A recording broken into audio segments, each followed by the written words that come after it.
मैं सिरोही बोल रहा हूँ। मैं एक ऐसा शहर हूँ जिसे मंदिरों की अधिकता की वजह से देवनगरी या सिटी ऑफ गॉड भी कहा जाता है। मेरे यहाँ की दो धारी तलवार की बात ही अलग है। वही सिरोही जहाँ की बकरी की तो क्या ही बात करें। मैं सिरोही आज आपको मेरा पूरा इतिहास बताने वाला हूँ, जहाँ मेरे माउंट आबू के यहाँ का शिमला भी कहा जाता है। आपके यहाँ आने पर मैं आपको अति सुंदर नक्की झील, दिलवाड़ा मंदिर, गुरु शिखर आदि बहुत से सुंदर पर्यटन स्थल दिखाने वाला हूँ। मैं राजस्थान के दक्षिणी पश्चिमी भाग में स्थित एक पौराणिक और धार्मिक नगर हूँ, जो राजस्थान की राजधानी जयपुर से 413 किलोमीटर और जोधपुर से 180 किलोमीटर, वहीं उदयपुर से 134 किलोमीटर की दूरी पर बसा हूँ। मैं अगर अपने पड़ोसी जिलों की बात करूँ तो जालौर, पाली, उदयपुर मेरे पड़ोसी जिले हैं और अपनी लंबी सीमा गुजरात से साझा करता हूँ। लगभग 5136 किलोमीटर की परिधि में मैं गुजरात से स्पर्श करता हूँ। मैं सिरोही राजस्थान में एरिया के हिसाब से 26वां सबसे बड़ा शहर हूँ। मेरे यहाँ की जनसंख्या की यदि मैं बात करूँ तो 2011 की जनगणना के अनुसार लगभग 10,36,000 लोग मेरे अंदर निवास करते हैं, जिसमें सिरोही पूरे राजस्थान में 31वां स्थान रखता है। मेरे यहाँ के लोग मुख्य रूप से मारवाड़ी, देवढ़ावटी, गोडवाड़ी हिंदी और मेरे कुछ लोग इस समय गुजराती भी बोलते हैं, क्योंकि मेरा जुड़ाव गुजरात से ज्यादा है। मेरे सिरोही शहर की स्थापना की बात करूं तो मेरी स्थापना राव शोभाजी पुत्र राव शेषमल ने 1425 में की थी, जिस वजह से मेरे शहर का नाम सिरोही पड़ा। मेरे इस शहर को प्राचीन समय में शिवपुरी, चंद्रावती, आबू प्रदेश और देवड़ावाटी भी कहा जाता है।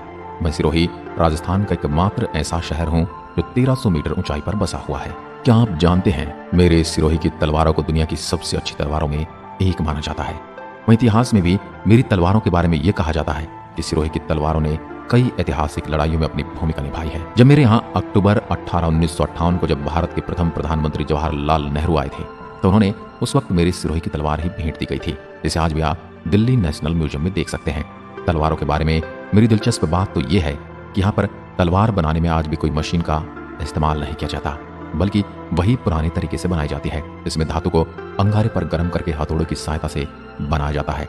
मैं प्रसिद्ध हूँ पूरे भारत में मेरे यहाँ की सिरोही बकरी के लिए। मेरे यहाँ की सिरोही नस्ल की बकरियों की खास बात यह है कि यहाँ की नस्ल एक मध्यम एवं बड़े आकार के साथ साथ बेलनाकार से शंकुनुमा आकार होता है, और यह माना जाता है कि जो जानवर शंकुनुमा आकार के होते हैं वो बेहतर मांस के लिए और अपने दूध उत्पादन के लिए पूरे भारत में प्रसिद्ध है। इनका रंग भूरे रंग के साथ सफेद धब्बे होते हैं। मेरे शहर की रायका समुदाय द्वारा विकसित करने के कारण से पूरे भारत में सिरोही गोट के नाम से जाना जाता है। आपको बता दूं, राजस्थान की सबसे पहली नगर पालिका मेरे शहर सिरोही के माउंट आबू में बनाई गई थी। और क्या आप जानते हैं राजस्थान में सेब की खेती सर्वप्रथम मेरे ही जिले के माउंट आबू में की गई थी। राजस्थान का सबसे कम गांव वाला शहर भी मैं सिरोही हूँ। मेरे यहाँ के माउंट आबू को राजस्थान का शिमला भी कहा जाता है। मैं राजस्थान का मुख्य वाणिज्यिक केंद्र हूँ, और हूँ भी क्यों ना, मैं राजस्थान का एकमात्र हिल स्टेशन जो हूँ। आपको बताते चलो कि राजस्थान की सबसे ऊंची चोटी मेरे यहाँ गुरु शिखर के माउंट आबू में है, जिसकी ऊंचाई 1722 मीटर है। बस यही नहीं, इसके अलावा राजस्थान की दूसरी सबसे ऊंची चोटी है सेर, जिसकी ऊंचाई 1597 मीटर है। मेरे शहर माउंट आबू में राजस्थान की सबसे ऊंची झील है नक्की लेक, जो करीब 1200 मीटर की ऊंचाई पर है, जो राजस्थान में सर्दियों में जमने वाली एकमात्र झील है। मेरे सिरोही में नक्की झील मेरे यहाँ का एक सुंदर पर्यटन स्थल है, जो कि माउंट आबू में स्थित है, जो राजस्थान की सबसे ऊंची मीठे पानी की झील है। आपको बता दूं, टॉड रॉक व नन रॉक नक्की झील की मुख्य चट्टानें हैं। मेरे माउंट आबू में सर्दी इतनी खतरनाक पड़ती कि सर्दी में अक्सर यहाँ झील जम जाती है। सर्दी में अगर आप मेरे माउंट आबू में आएंगे तो आपको जम्मू कश्मीर और शिमला जैसे शहरों का आभास होगा। कहा जाता है कि एक हिंदू देवता ने अपने नाखून से खोदकर मेरी इस झील का निर्माण किया था, इसलिए इसे नक्की यानी नाखून झील के नाम से जाना जाता है। झील से चारों ओर के पहाड़ियों का दृश्य अत्यंत सुंदर है। मेरी झील में नौकायन का भी आनंद लिया जा सकता है। नक्की झील के दक्षिण पश्चिम में स्थित सूर्यास्त बिंदु के डूबते हुए सूर्य के सौंदर्य को देखा जा सकता है। मेरे यहाँ से दूर तक फैले हरे मैदानों के दृश्य आंखों को शांति पहुंचाते हैं। सूर्यास्त के समय आसमान के बदलते रंगों की छटा देखने मेरे यहाँ लाखों पर्यटक आते हैं। प्राकृतिक सौंदर्य का नैसर्गिक आनंद देने वाली यह झील चारों ओर पर्वत श्रृंखलाओं से घिरी है। यहाँ के पहाड़ी टापू बड़े आकर्षक हैं। आपको बता दूं, इस झील में 22 फरवरी 1948 को महात्मा गांधी की राख को नक्की झील में ही विसर्जित किया गया था। राजस्थान में सर्वाधिक बारिश मेरे सिरोही के माउंट आबू में ही होती है, इसलिए इसे राजस्थान का मासिन राम भी कहा जाता है। मासिन राम जहाँ भारत की सबसे ज्यादा बारिश होती है। दोस्तों, क्या आप जानते हैं ऋषि वशिष्ठ के बारे में? वही संत वशिष्ठ जिन्होंने मेरे सिरोही की माउंट आबू में एक यज्ञ किया था, जहाँ पर 4 प्रमुख राजपूत वंशों का निर्माण हुआ था, और ये मुख्य है चालुक्य, चौहान, प्रतिहार और परमार। अब मैं आपको लिए चलता हूँ कलाकृति के अनूठे नमूने दिलवाड़ा मंदिर या देलवाड़ा मंदिर। ये मंदिर मेरे यहाँ के 5 मंदिरों का एक समूह है। ये माउंट आबू नगर में स्थित है। इन मंदिरों का निर्माण 11वीं और 13वीं शताब्दी के बीच में हुआ था। ये शानदार मंदिर मेरे जैन धर्म के तीर्थकरों को समर्पित है। दिलवाड़ा के मंदिर में विमल शाही मंदिर प्रथम तीर्थकर को समर्पित सर्वाधिक प्राचीन है, जो 1031 में बनवाया गया था। आपको बता दूं, मेरे यहाँ भव्य मंदिर 1231 ईस्वी में वास्तुपाल और तेजपाल नामक 2 भाइयों द्वारा बनवाया गया था। दिलवाड़ा जैन मंदिर परिसर में 5 मंदिर संगमरमर के हैं। मंदिर के लगभग 48 स्तंभों में नृत्यांगनाओं की आकृतियां बनी हुई हैं, जिनकी कलाकृति देखकर आप भी अचंभित हो जाएंगे। मेरे इस मंदिर को और यहाँ की मूर्तियां मंदिर निर्माण कला का उत्तम उदाहरण है। मेरे इन महान मंदिरों की अद्भुत कारीगरी देखने योग्य है। अपने ऐतिहासिक महत्व एवं संगमरमर पत्थरों पर बारीक नक्काशी की जादूगरी के लिए पहचाने जाने वाला मैं सिरोही विश्वविख्यात मंदिरों में शिल्प सौंदर्य का ऐसा बेजोड़ खजाना हूँ, इसे दुनिया में और कहीं देखा नहीं जा सकता। आपको बता दूं, मंदिर में आदिनाथ की मूर्ति की आंखें असली हीरे की बनी हैं तथा इनके गले में बहुमूल्य रत्नों का हार है। आप जब भी यहाँ आते हैं तो मेरी इन बातों पर गौर कीजिएगा। एक इतिहासकार कर्नल जेम्स टॉड ने भारत के ताजमहल के बाद मेरे सिरोही के दिलवाड़ा जैन टेम्पल की सुंदरता और कला का वर्णन किया था। अब मैं आपको सीधे लिए चलता हूँ अचलगढ़ के किले पर। यह किला मेरे आबू रोड से 13 किलोमीटर दूर अरावली पर्वतमाला की चोटी पर अवस्थित है। आबू का पुराना किला मेरे यहाँ के परमार शासकों द्वारा बनवाया गया था। इसी प्राचीन किले के भग्नावशेष पर 1452 ईस्वी में महाराणा कुंभा ने अचलगढ़ का निर्माण करवाया। इसके निर्माण का उद्देश्य मेवाड़ को गुजरात के संभावित आक्रमणों से सुरक्षित करना था। गुजरात के सुल्तान कुतुब शाह और महमूद बेगड़ा को भी कुछ समय के लिए मेरे अचलगढ़ पर अधिकार रहा, जिन्होंने मेरे किले के प्राचीन देव प्रतिमाओं को खंडित किया। आज भी मैं उनके प्रति आक्रोश अपने अंदर लिए बैठा हूँ। मेरे इस किले की प्राचीर में हनुमान पोल और गणेश पोल 2 बाह्य प्रवेश द्वार हैं, जिन पर श्री हनुमान और श्री गणेश जी की प्रतिमाएं प्रतिष्ठापित हैं। मेरे किले के अन्य प्रवेश द्वार चंपा पोल और भैरव पोल हैं। इसमें प्रवेश करने पर किले के भीतर दृश्य दिखाई देता है। आपको बता दूं, मेरे माउंट आबू में कई हिंदी फिल्मों की शूटिंग हुई है, जैसे लवर्स पॉइंट तक आमिर खान और जूही चावला की फिल्म कयामत से कयामत तक, और निक्की झील पर प्रीति जिंटा की दिल है तुम्हारा आदि फिल्मों की शूटिंग हुई है।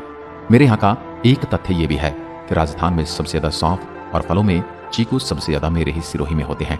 वहीं खनिजों की अगर मैं बात करूं तो मेरे सिरोही में पिंडवाड़ा को मेटलिस्ट माना जाता है, क्योंकि यहाँ पर इंडिया का सबसे ज्यादा वॉलस्टोनाइट पाया जाता है। इसी वजह से मेरे यहाँ पर एशिया की सबसे बड़ी वॉलस्टोनेट खदान वॉलकेम इंडियन लिमिटेड मौजूद है। इसके अलावा मेरे अंदर बड़ी सीमेंट फैक्ट्री भी है, जिनका नाम है जेके लक्ष्मी सीमेंट और अल्ट्राट्रैक सीमेंट के कारखाने। मेरे शहर के बालदा और आबू के रेवदार में टंगस्टन के भंडार है। मेरे यहाँ में उदयपुर के बाद कैल्साइट माइनिंग राजस्थान में यही होती है। मेरे शहर के ऐसे महान कलाकार भी हुए हैं, जिनके बिना दुनिया में कहीं भी बड़े मंदिर का निर्माण मेरे शहर के पत्थरों की कारीगरों की भागीदारी के बिना पूरा नहीं होता। मेरे इस बात का प्रमाण इस बात से आप ले सकते हैं कि भारत में अक्षरधाम मंदिर के गुरु और श्री राम मंदिर अयोध्या के मंदिर की नक्काशी इसी शहर के कारीगरों ने की है। अगर आप मेरे शहर सिरोही आ रहे हैं तो पौराणिक सभ्यता को देखने के लिए चंद्रवती, जो कभी परमाणु की राजधानी हुआ करती थी, यह उस समय की सबसे सुंदर निर्माण कला का उदाहरण है। इसका वर्णन इतिहासकार कर्नल जेम्स टॉड ने अपनी पुस्तक ट्रेवल्स वेस्टर्न इंडिया में किया था। मेरे शहर के रोहिड़ा गांव में जन्मे थे प्रसिद्ध साहित्यकार गौरीशंकर हरिचंद ओझा, जिनका जन्म 15 सितंबर 1863 ईस्वी में मेरी ही धरती पर हुआ। इसके अलावा मेरे यहाँ पर राजस्थान के गांधी उपनाम से विख्यात गोकुल भाई भट्ट का जन्म भी 1897 में मेरे हाथल गांव में हुआ था। मेरे सिरोही के वाहन RJ-24 से रजिस्टर्ड होते हैं। आपको बता दूं, विश्व की सबसे बड़ी स्पिरिचुअल यूनिवर्सिटी शांतिवन ब्रह्म कुमारी सिरोही में स्थित है। आपको बता दूं, ब्रह्म कुमारी ईश्वरीय विश्वविद्यालय एक आध्यात्मिक संस्था है, जिसकी विश्व के 37 देशों में 8500 से अधिक शाखाएं हैं। इस संस्था का बीजारोपण 1930 के दशक में अविभाजित भारत के सिंध प्रांत के हैदराबाद नगर में हुआ था। लेखराज कृपलानी इसके संस्थापक थे। इस संस्था में स्त्रियों की महत्वपूर्ण भूमिका है, जहां दुनिया भर के ध्यान, आध्यात्मिक शिक्षा और परीक्षण, योग, बड़े बड़े सम्मेलन और सेमिनार लेक्चर हों, वो कई भाषाओं के ट्रांसलेशन के साथ शांतिपूर्ण यहाँ पर शिक्षित हो सकते हैं। आपको बता दूं, मेरे यहाँ पर एशिया का सबसे बड़ा पिलर फ्री ऑडिटोरियम है। इसे डायमंड हॉल के नाम से भी जाना जाता है, जो कुल 8,988 स्क्वायर के क्षेत्र में फैला है, जो 40 दरवाजों की सुविधा के साथ 20,000 ऑडियंस की सिटिंग कैपेसिटी के साथ बनाया गया है। और मेरे अंदर है भारत का सबसे बड़ा थर्मल सोलर पावर प्लांट, जो जर्मन टेक्नोलॉजी ब्रह्म कुमारी की मदद से बनाया गया है, जो 35 एकड़ की जमीन पर फैला है, जहां पर 770 सोलर पैराबोलिक रिफ्लेक्ट डिशेस हैं, जिसकी मदद से 1 मेगावाट बिजली उत्पादित की जाती है, जिसकी आसानी से 35,000 से ज्यादा लोगों का खाना और 10,000 लोगों की बिजली आपूर्ति की जाती है।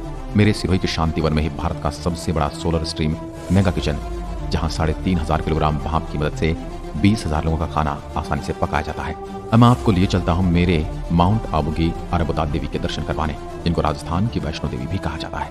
यहाँ पर प्रसिद्ध मेरे मुस्लिम समाज की हजरत सैयद बादशाह की दरगाह भी है, जो मेरे शहर के शिवगंज में मौजूद है।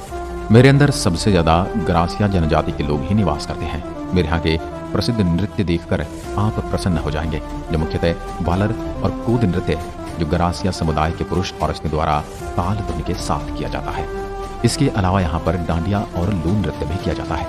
मेरे यहाँ के तीर्थ स्थलों की मैं बात करूँ तो मेरे यहाँ सबसे ज्यादा मेरे जैन धर्म के मंदिर हैं, और मेरे मुख्य मंदिरों में से श्री पावपुरी तीर्थ, श्री जिरावला पार्श्वनाथ जैन मंदिर, शरणेश्वर महादेव मंदिर, मीरपुर जैन मंदिर, बमनवाद जैन मंदिर, चंद्रावत म्यूजियम, बर्मन सूर्य मंदिर, करोड़ी ध्वज, सर्वधर्म मंदिर, पाट नारायण धाम गिरवर, सिरोही किला आदि मेरे प्रमुख तीर्थ स्थल हैं। इसीलिए तो मुझे मंदिरों की नगरी कहा जाता है। मेरे कई ऐसे हिंदू मंदिर हैं जिन्हें पुराने मुस्लिम राजाओं ने तहस नहस कर दिया। ये बात जब भी मैं सोचता हूँ तो कभी कभी दुखी हो जाता हूँ, लेकिन आप जब भी मेरे प्यारे से सिरोही को देखने आते हैं तो मैं इन मंदिरों के दर्शन जरूर करवाना चाहूंगा।